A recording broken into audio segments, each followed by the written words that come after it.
farda fi arbaan tiksee deebisee biyya baankee cimsee.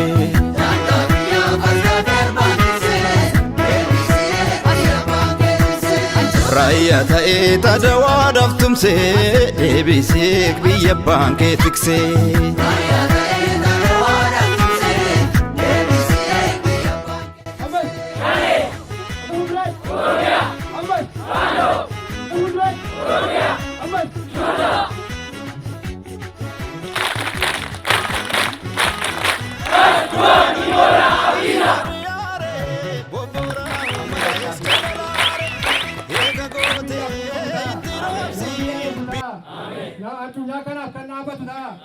Tokkummaa biyya keenyaa kan dhaabatu ta'a.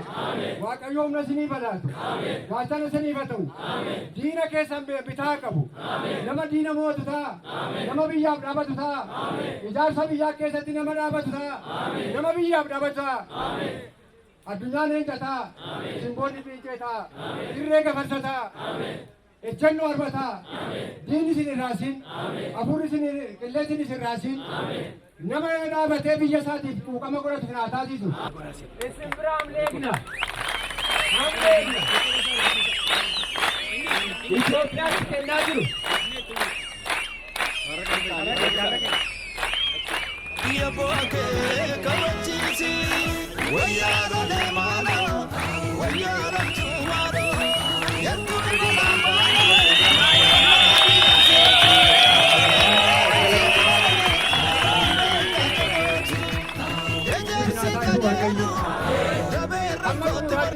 Galmaan qabu sinaa taasisu Waaqayyo. Tokkummaan keessa na cimatu. Nama tokko ta'ee biyya dhaabu ta'a. Nama tokko ta'ee biyya ijaaru ta'a. Nama biyya Itoophiyaa tokko taasisu ta'a. Nama addunyaadhaaf dhaabatu ta'a. Nama biyyaaf dhaabatu ta'a. Nama biyyaaf quuqamu ta'a.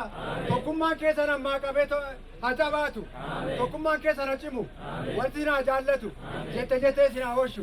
Fedhii mataa kootiin kan inni hundeeffamee dhufe namni na kaasituu hin taane namni afaan qabeenyatti qabeenya fideetu hin taane darama guddaa shaneen nurraan geessee irraan kan ka'een murteeffadhee biyya kootiif anis akka abbaa koon dhaabbadha jedhanii kanan murteeffadhee ka'e. Raayyatti makamuuf tokkoffaa waa'ee adda addaa harkeetiin raayyatti bakka fadhiidhaan makameen biyya koo bira dhaabbadha jeen raayyatti makama. Otoo haadha abbaan jiranii dubartoota nama bira gudeeduudhaaf kanaaf raayyaa ta'e akka abdii isaa agatti biyya koo bira dhaabbachuu qaba jeen itti dabalame fadhii kootiin. Qophaa'ummaa ani qabu kun akkuma argitanii bakka uummanni keenya akka inni karaa nagaa karaa sirrii qabatee hawaasni waliin akka inni hidhatee jiraatu barbaade. Ani immoo nageenya uummataa biyyaa eegsisuuf kabachiisuuf qophaa'aadha. Ani kanan dhufe fedhii kootiin nan dhufe. Kanan biyya koon eegaa uummata koon ilaalaa uummata koon eegadheetan kanan. Ani kanan kakaasee hacuuccaa uummata irra jiru ilaaleetan. Kanaaf jedhee biyya kun ani eegadheen qabsaadhe.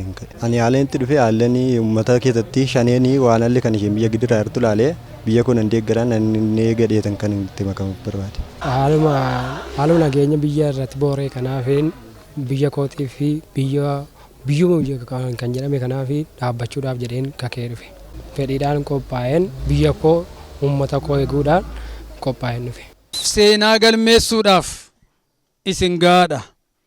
Gaaffii biyya kanaa deebisuudhaaf isin gaadha. Gaaffii nageenyaa deebisuudhaaf isin gaadha.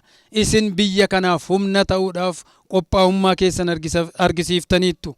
Mootummaan isin bukkee ta'ee isin leenjisee waan hundumaan isin ga'oomsee ergi isin ga'oomsee booda immoo gaachana biyya kanaa taatanii daangaa Itoophiyaa akka eeguu dandeessaniif Itoophiyaan tokko taate akka itti fuftu Itoophiyaan tokko taate akka isheen ceetu akka taasiftanii fi asumaan ergaa koo maqaa uummata aanaa waayyuu tuqaatiin isiniif dabarsaa። እናንተ እዚህ ያላችሁ ወጣቶች የኛ ተኩዎች ናችሁ። እኛ ቢያንስ 27 ዓመት በእኔ እድሜ እንኳን 27 ዓመት ለዚህ ትግል አገልግያለሁ፣ ለሀገራችን አገልግያለሁ። እናንተም ከዚህ በላይ ታገለግላላችሁ። ጸንታችሁ ለዓላማችሁ ለህዝባችሁ ከቆማችሁ ከዚህ በላይ ታገለግላላችሁ። መከላከያ ማለት ሞት የሚሄድበት አይደለም። ሞት በሀገርህም አለ በመከላከያም አለ። ዓላማ ነው ዋናው። ከተራ ወታደር ጀምራችሁ ጀነራል የሚደርስ እዚህ ውስጥ እንዳለ ያው ባለሙሉ ተስፋ ነኝ። አመሰግናለሁ። ኡምሪ ደርገጉማ ኬሰኒት አነቱ ብየኮ ብሊሰ ባሱን ቀባ አነቱ ጎተዳ ጀተኒ dabeessi meeqa lunni meeqa ganda keessatti simbiraa afeennan hidhadhee gurmaa'ee biyya koo bilisa baasuun qabaa jettanii asitti argamuu keessaniif guddaa sin kabanya, guddaa sin jaallannaa. Gootota kanaaf amileen addaa sin barbaachisa jechuudha. Kanaaf wanti isinirraa eegamu inni jalqabaa maadhaan namuusa gaarii godhachuudha jechuudha.